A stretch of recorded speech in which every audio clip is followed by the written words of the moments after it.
Welcome back, boxing fans, to another great show with Sean on boxing. So I was just watching Inside Boxing Live, their Caleb Plant, Jermell Charlo eyeing a September showdown. And obviously, here you are pushing this retread PBC fight, which, don't get me wrong. I said it's a fight the PBC should do. It's a fight that sells in the States. And obviously it makes sense to do that fight. So it's no surprise the PBC is doing exactly that. But to act as if somehow that's a fight that is really moving the needle and a fight that really boxing fans are super excited about is also a load of shit. Because if this fight never happened, nobody would care. The fact it's happening, it's not a surprise because this is what the PBC does. They love retread fights. So, you're going to get this and you're going to be expected to pay $85 for it. Yeah, good luck with that. It's not going to be successful, especially at that price point. But, it's not that they're talking about that because being a boxing channel, you should talk about it, right? Just like you should talk about everything else. The irony is they were talking about Janibek and his fight card this weekend coming out of his Kazakhstan. And instead of being excited about Kazakhstan having a really big fight card, all Kazakhstani fighters on it, right, representing their country, which obviously is one of the best amateur programs in boxing today, them in Uzbekistan, really representing, right? Like Uzbekistan won 5 gold medals this year out of 7, right? Kazakhstan obviously putting out tons of great fighters as well. And the fact that they're putting out this card that's going to be shown on ESPN, right? You should talk about it, not just use it as an opportunity to shit on Janibek because he's fighting somebody you don't know and he hasn't faced top-level opposition. But then in saying that, you ignore the fact that he was Demetrius Andrade's mandatory. Demetrius Andrade dropped his title, ducking a Janibek fight, right? So you ignore that and you act like somehow Janibek doesn't want to fight top-level competition. Then, of course, he was trying to get a Jaime Munguia fight, who was his mandatory. Jaime Munguia ducked a Janibek fight. Hamza Shiraz, who they just talked about, Adames just fought Hamza Shiraz, and we all know who won. Yeah, and Hamza Shiraz was Janibek's mandatory. He literally ducked Janibek to fight Adames because they felt that that was a more winnable fight. So they went in that direction, and it backfired in their face.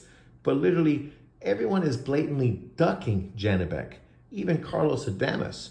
So to somehow criticize him and then hate on him because he's calling out Canelo, why shouldn't he call out Canelo? Literally everyone from 147 pounds to a fucking 190 pounds is calling out Canelo Alvarez. So why should Janibek be any different? Why shouldn't he do the same thing David Benavidez has been doing for years to build up and hype up his name, not based on doing anything spectacular, right? And that's what these guys, they're such David Benavidez fanboys.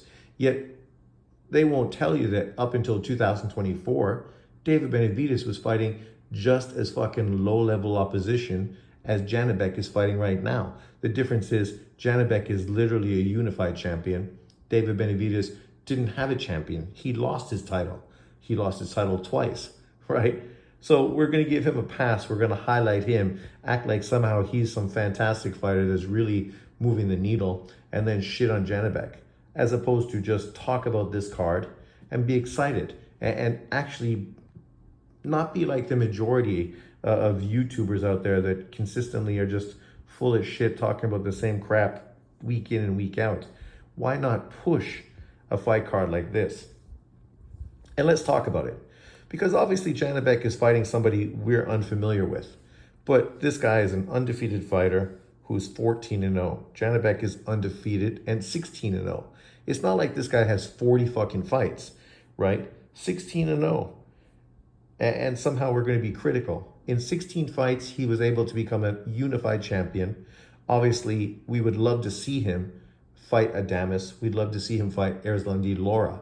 But we know because they are PBC fighters, the chances of that happening are probably not likely. Even though now that the PBC and Top Rank have talked about working together, maybe, just maybe, the opportunity to make a Janibek versus Carlos Adames unification fight is potentially going to happen. Let's cross our fingers and hope, because at the end of the day, that's what we want to see. We want to see guys get the fights, right? Not shit on guys because they're not getting the fights. He's doing what he has to do. He's been busy. Obviously, in 2025, he only fought once, or 24, so he only fought once, which was disappointing. We know that had to do with Andre getting injured, and obviously that fight being pushed back and then facing him later on. So that there was an argument for that. But prior to that, he's been pretty consistent to fight twice every year. Even though I'm old school, I think twice a year is not a lot. I think you should easily be fighting 3 times a year, easily, right? If you fight in the first quarter of the year, then you fight in the summer, then you can easily fight at the last half of the year as well. So it's not a problem to be fighting 3 times a year. If Canelo Alvarez could do it, anybody could do it, right? Because a guy like Janibek can take lesser opposition. Even though the guys he's facing are all quality, when you think about him beating, back in 2020 when he faced Corio, not bad. Then he faced Rob Brandt, solid opponent. Then he faced, Hassam Endam. Then he faced Danny Dingham, Denzel Bentley, Stephen Butler, Gutierrez, Mikhailovich, and now this kid. He's not fighting bad opposition, right? Unfortunately, the middleweight division is just not that great and doesn't have a really deep division where there's a lot of really intriguing matchups. So if you're not fighting the other champions, then obviously it looks like you're not really fighting anyone. The guy he's fighting now obviously is 14-0 with 9 knockouts, 29-year-old from France. France is representing, right? From 168 to 160, they got a lot of really good fighters. So let's not look past the French fighter. Obviously, when we look at his resume, he's fought, a who's of nobody spectacular. He's got like one fighter that people may be familiar with who was 22-0 when he beat him. But it's not about that. It's about the card overall. Overall, this card is pretty interesting. You got the Janibek card where he's defending his titles. Underneath of that, you have one of the top fighters from 147 pounds in Sultan Zorbek, who currently is 19-0 with 13 KOs, 25 years old, right? I think he's 25 years old. Sorry, my eyes, I gotta put my glasses on and then I can see better. Sorry, he's 28. So he's like Frank Martin, a guy that's at that point where he needs a world title fight. He's obviously at a division where, we want to see him in bigger and better fights. He's fighting Azinga Fuzili, who is a legitimate top-level fighter. Fuzili from South Africa, if you've never seen him fight, that dude's got some serious skills. Serious skills. Obviously, he was stopped once when he fought for a big fight against Rakhimov back in 2019, a fight where he was winning convincingly until he got caught. Beat Martin Ward, lost to Ogawa for the IBF title, and since then has bounced back with 3 straight victories against low-level opposition before jumping in and facing Zorbek. For Zorbek, this is easily the best opponent he's been in with. And at this point, if he gets this victory, you can know that he's going to be ranked pretty high and hopefully getting better opposition moving forward. Then, on this card, you have Jukembayev. Everybody remembers Jukembayev, 23-1, 17 KOs, 33-year-old Kazakhstan. The only loss he had was back in 2021 when he got stopped by Sabrio Matias in a very entertaining fight. Since then, he's bounced back with 1, 2, 3, 4, 5 wins. Ivan Redkach, Mohamed Minamwe, Hugo Roldan, some pretty good wins. Good veteran fighters with good records. And now obviously he's facing a guy, Kane Gardner, who is 17-4. Not the best competition he's been in with, but this is a guy who's trying to put himself back in line for another world title fight. Then of course you have one of the highlight heavyweights in boxing today, in Bakidor Jalilov, currently 14-0 with 14 KOs. The 30-year-old Uzbekistan, who is very well known for knocking fucking Torres, who's also fighting this weekend, the fuck out, in the Olympics, or was it the World Games?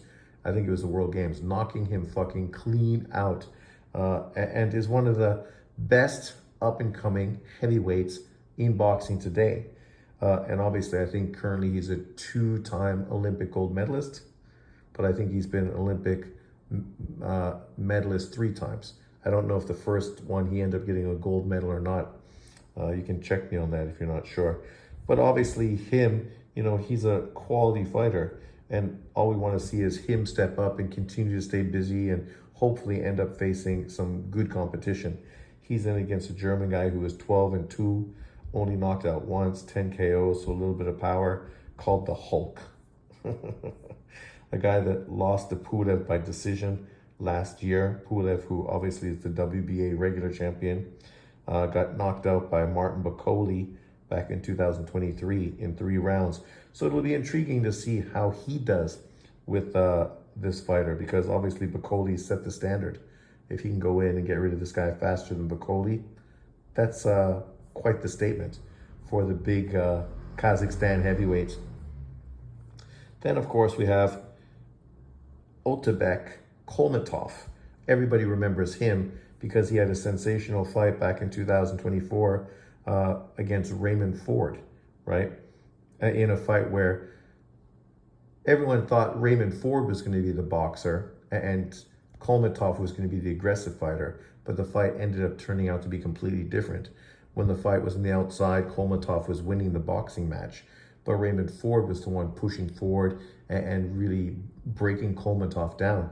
Ended up getting a 12-round stoppage because Kolmatov turned his back and the ref ended up calling the fight at that point with, not many seconds left on the clock.